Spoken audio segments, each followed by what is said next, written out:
Very good.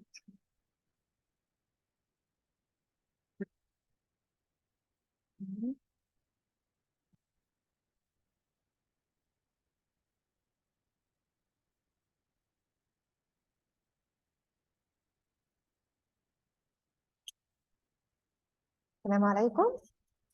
How are you today? I hope that you're okay. Okay, sorry for that.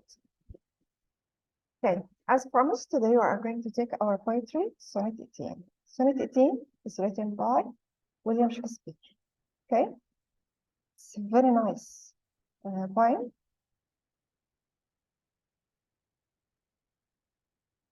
Okay. Let's start with William Shakespeare. Who's William Shakespeare? William Shakespeare is one of the greatest novelists and playwright. He's amazing. He wrote a lot of poems. He wrote novels, plays, Romeo and Juliet, tales of Shakespeare. Of course, we know it. Shakespeare was born in 1564 and he died in 1616. He passed away at the age of 52. He was an actor, a writer, and he lived in London. Wrote 37 plays and 154 sonnets. These sonnets was composed between 1593 and 1601 and published in 1609. Okay, as we said before, he didn't name his sonnets. He numbered them. 1, 2, 3. His patron means his sponsor, the one who liked his work, so he gave him money to complete your work and do your best, with the Earl of Southampton. And he loved him so much. Earl of Southampton became his patron because he financed his art because he loved his work. So it was believed that Sonnet 18 was dedicated to Earl of Southampton because William Shakespeare was fond of him. This is a quick introduction about the sonnet and about the poet. Sonnet 18. It consists of 14 lines. It's written by the iambic pentameter. What's iambic pentameter? It's like the rhythm.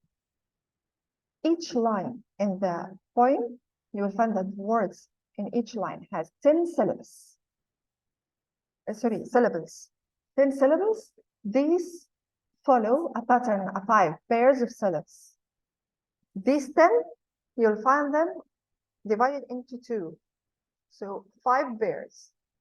If each pair has one stressed and one unstressed syllable.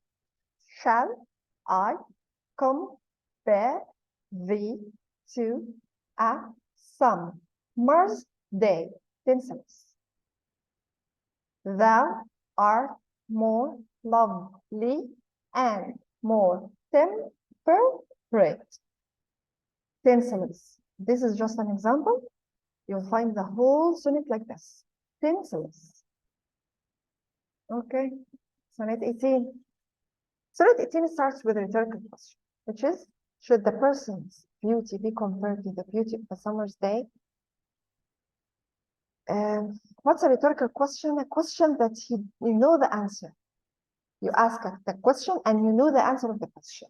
This is a rhetorical question. Should the person's beauty be compared to the beauty of a summer's day? Of course, the answer is no. He loves this person. He wants to say that this person, his beauty is so much more. It's more beautiful than the summer's day. Why summer's day? Because we all love summer. Of course, not our summer today, but at their age, they loved summer. Summer means vacation. We go to the beach. No schools. The sonnet is divided into 4 parts. 3 quatrains, 4 lines. In these 3 quatrains, the poet argues why his friend is better than summer's day. He will give you that evidence why. Then it ends with a rhyming couplet, 2 lines. Strong conclusion that my friend will eternally live in this poem. So this sonnet consists of what? 4 parts, 3 quatrains and 1 couplet. How? Like this. This is the whole point. 4, this is the first quatrain. Second 4, our second quatrain. 4, third quatrain, and our couplet. Okay, this has the conclusion of the whole point. Okay, let's start with our rhyme scheme, the easiest one. When we talk about rhyme scheme, always remember that we look at the last sound, not the last letter. We listen to the last sound, not the last letter. And we do every quatrain alone or stanza, if it's another point. The first one, day, temperate. So this is A, this is B. A, yeah, t, may, date. So A, B, day, may, sorry, day, may, temperate, date.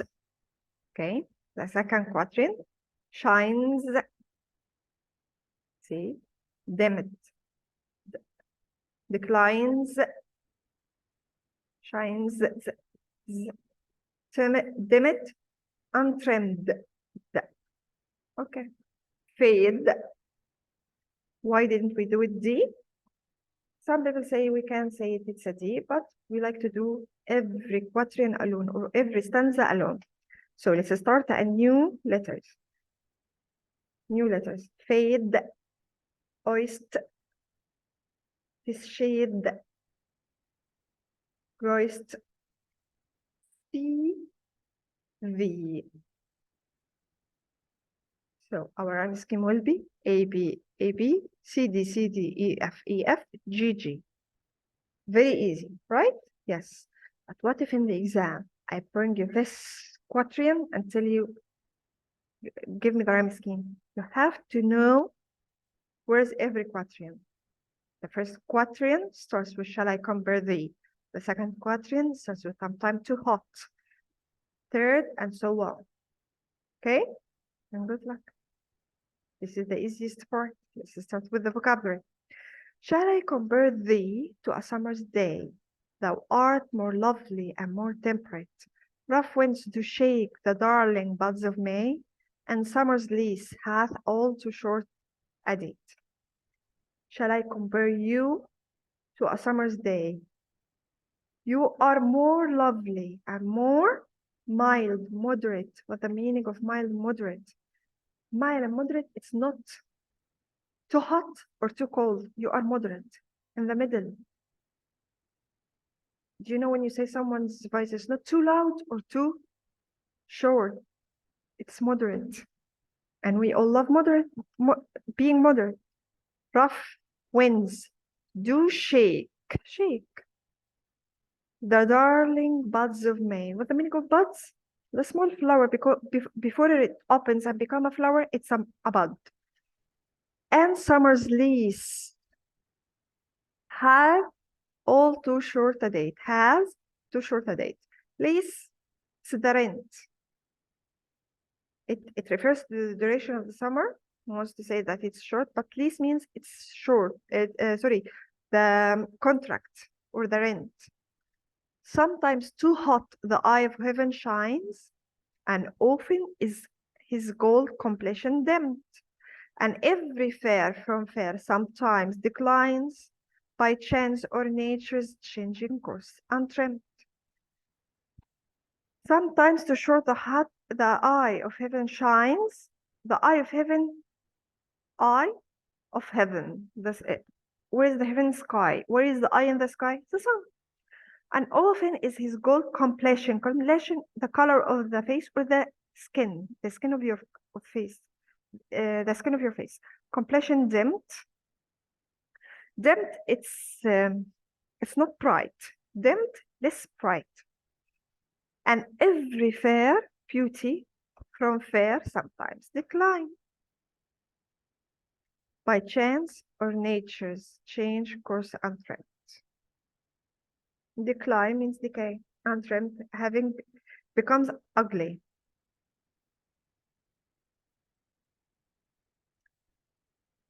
But thy eternal summer shall not fade, nor lose possession of that fair thou oyst, nor shall death brag, thou wanderest in his shade, when in eternal lines to time thou growest.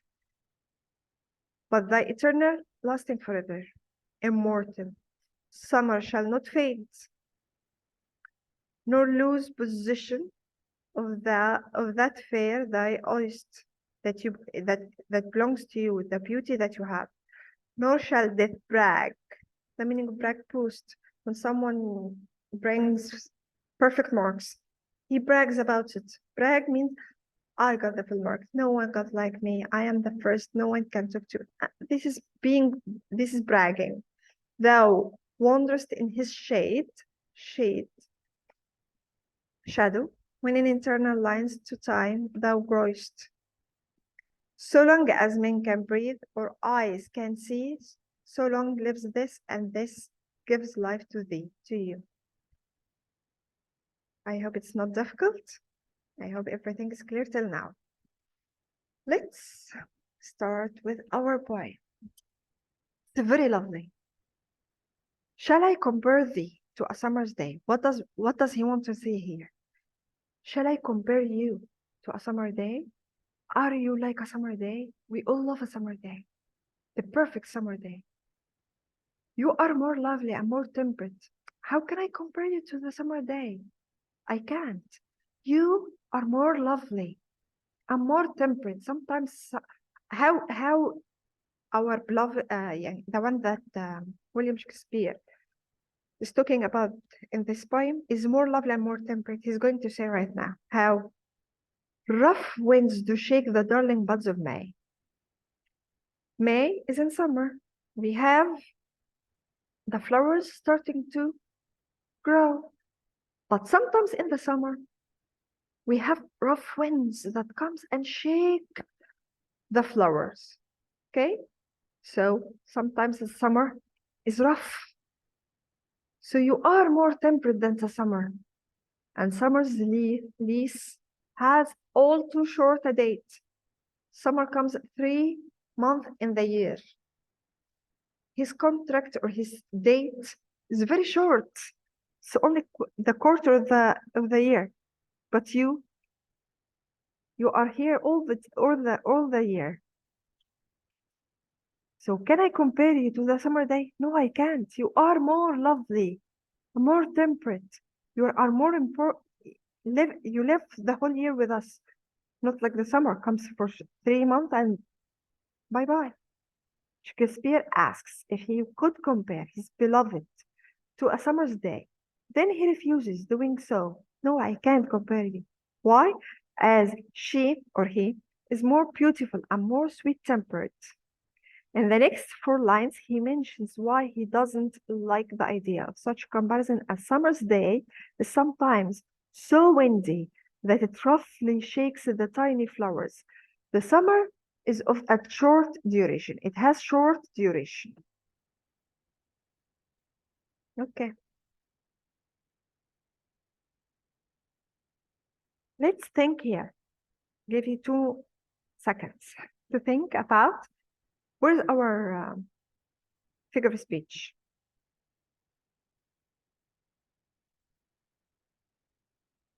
Okay. Summer's day, rough winds do shake, and please. Summer's day. Shall I compare thee to a summer's day? What's a summer's day? It's a metaphor. Can I compare someone to a summer's day? He's comparing, so it's a metaphor. We don't have like or as, sorry. So it's not a simile, it's a metaphor. Rough winds do shake. Can rough winds shake? No. So he made the winds like a person who can shake, has hands and shake. Personification. And summer's lease. This here, it's a metaphor. And we have personification about summer's lease. Why? Summer's lease. Who can rent a home or rent something, a person. You bring the contract and you sign the contract, so a person. So personification, summer's lease. But what's about lease? Metaphor. Why? Because he compared the 3 month, the summer's 3 months with a lease. He compared it with a contract. We have a contract with summer for 3 months and that's it. You're gonna leave. Summer's day, metaphor. The beloved is compared to a pleasant long summer. Summer is a symbol of most pleasant weather. Perfect season with no flaws. Rough winds do shake. Personification. Winds acts violently towards delicate buds. Summer's lease. Personification. Summer is compared to a person renting a property. Lease metaphor describes fleeting nature of beauty. It won't last forever. It's a metaphor. Compared the fleeting nature of beauty with that's not going to last forever. Second quatrain. Sometimes too hot the eye of heaven shines, and often is his gold complexion dimmed. And every fair from fair sometimes decline, by chance or nature's changing course untrimmed. He's completing the comparison. He's saying here that even we love summer, we love it. And sometimes we have a perfect summer day. Sometimes we have a day that's not perfect, it's imperfect. How? Sometimes the sun is very hot.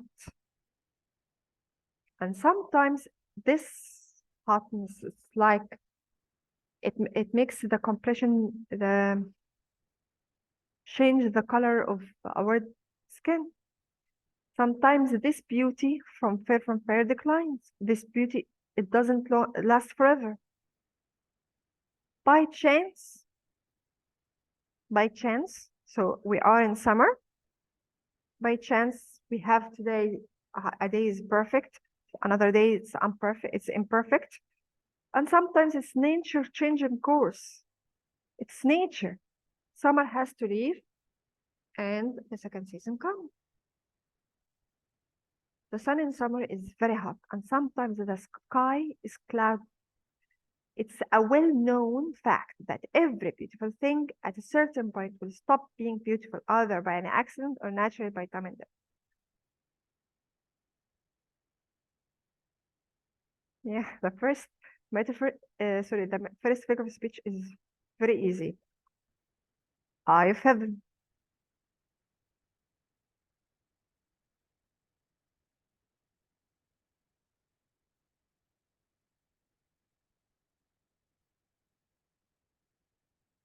Okay. Of course, the first one, personification, eye of heaven. Heaven, which is sky, it doesn't have an eye. Personification. Okay. Second one, his gold complexion. The summer has gold complexion. No, persons has. And it's inversion. This is an inversion, and often is his gold complexion dimmed. He wants the normal order of the sentence is subject verb, not verb subject. His gold complexion is dimmed. This is inversion. Eye of heaven is personification. Sun is compared to a person that looks down from above, creates the idea that the sun is beautiful and powerful. His gold complexion, personification. The sun is compared to a person with beautiful complexion, beautiful skin. It depicts the beauty of the sun, which is the provider of light and heat. The gold color of the sun is plotted out by the clouds. Sometimes it's not there. The bright sun becomes dim or darkened. Is his gold complexion dimmed? Inversion. Word order is changed. It places strong stress on dimmed. Okay. Okay. We're still in the second quatrain. Another. We have here metaphor. Fair from fair. Also, we have alliteration. Nature is changing course. And repetition. Repetition from fair. Sorry, repetition is not here, repetition is here. Fair and fair. So we have here metaphor, repetition, and we have here alliteration. This one is here. Fair from fair, alliteration with F. It emphasizes that everything fades with time. Fair from fair, repetition. Okay, so these are here. Fair from fair, repetition, and alliteration. F and F. And we have here changing course C and C, alliteration. Nature's changing course is a metaphor. Take care because this one, some students doesn't understand it quickly. Metaphor Y. Nature's cycle of season changing is compared to the set of course of something well planned, like the course of a ship. Here we have that the nature, every year we have 4 seasons, every season has 3 months. Nature has its cycle, right? Everything goes with this cycle. It's like everything knows its place, its course. So here he compared this cycle with a ship that has a route. It has at a distance. It's a ship going from Alexandria to Turkey or to Italy. It has a course. It's planned. The ship, the captain knows that it's going there, from there to there, and the speed and everything. So he compared the nature cycle to a course, like the course of a ship. Okay, I hope you got it. Okay, third quatrain.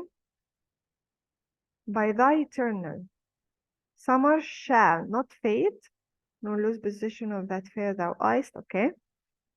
Here, by thy eternal summer shall not fade. Your eternal summer, our summer will fade. It will go away. How about you? I compared you to the summer. No, your summer, the perfect day of summer, it will be forever. As long as you're alive, it's there. Nor lose possession of that fair thou eyest. The beauty that you have will grow. It will not even stop. It will grow. Nor shall death brag thou wanderest in his shade. Death will not brag. It will not post that it will bring you to its shade. It will bring you to its side. Death will not take you. You will live forever. When in eternal lights time thou growest, because you will grow in these lights. Even if you are dead, you are going to live forever in these lines. Everyone will talk about you.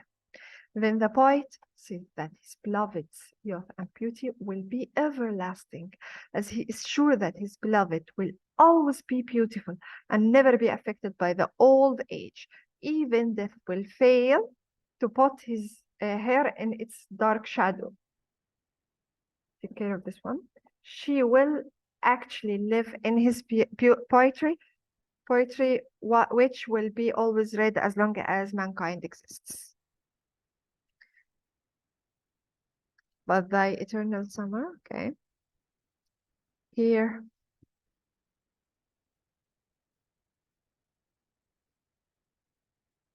We have only 2. Death, brag, easy, personification. Death is not a person to brag. And his shade, metaphor. We know now why. Death, brag, personification. This is not a person. Personified who falsely posts that it will claim the speaker's beloved. That posts about his power to destroy life, seen as the ruler of the underworld, which is shade. And this gets us to the next part, shade, metaphor. Shade is a metaphor for time of one's death. When you die, do we go to a shade? No. We are buried under the soil, under earth. We're not in shade. So he compared the part that we live after death to a shade.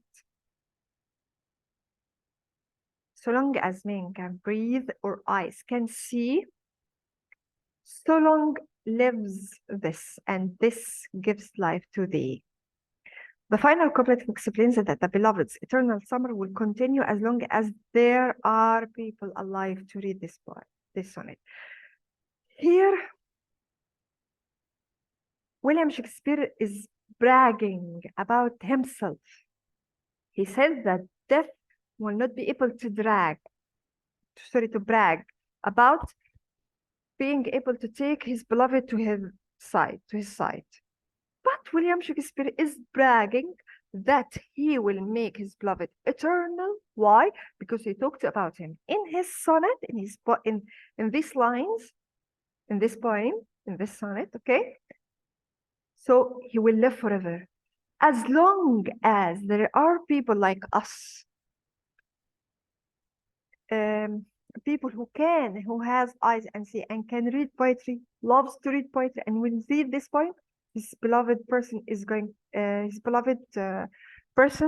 to stay alive forever. Okay. That's right.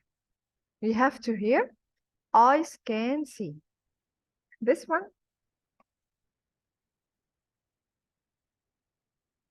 is new.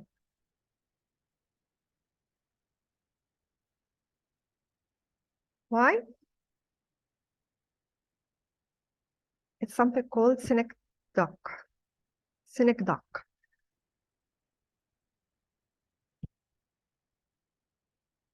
Synecdoche. Synecdoche. Synecdoche. And repetition. Repetition is easy. This and this gives repetition. It stresses the importance that Shakespeare attaches to his own poetry. This idea is enhanced with the reference to life and lives. Okay?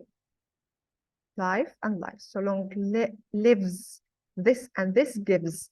When he stresses this and he's repeating this, he says that this is the important part, which is this what?